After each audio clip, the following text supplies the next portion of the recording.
my parents were teachers, and both of them ardent Yiddishisten.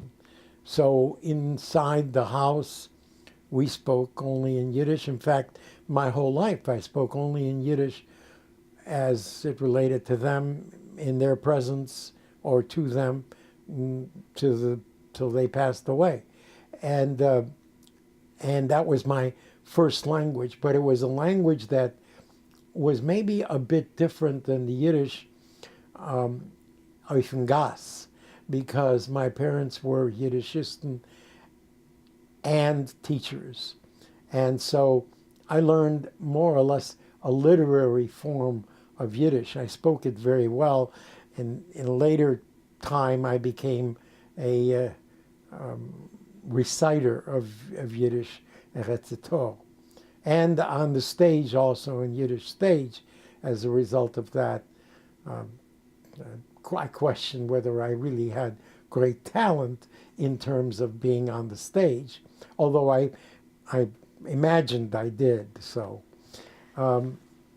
But so my upbringing was, in a very high literary form of Yiddish, and I didn't know any Yiddish swear words until I became an adult many, many years later, that I learned it from others, because I grew up in this purity of Yiddish by two academics who lived their life in Yiddish, who taught Yiddish, who wrote Yiddish. My father was a well-known writer.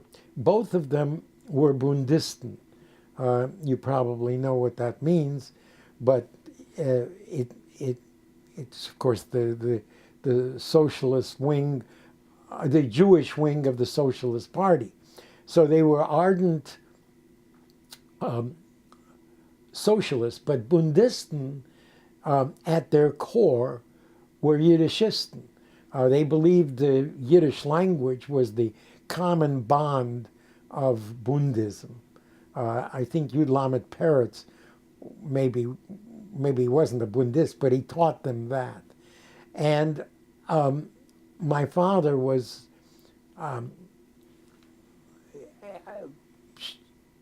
devoted to Yiddish in every way you could imagine, and passed that on to me.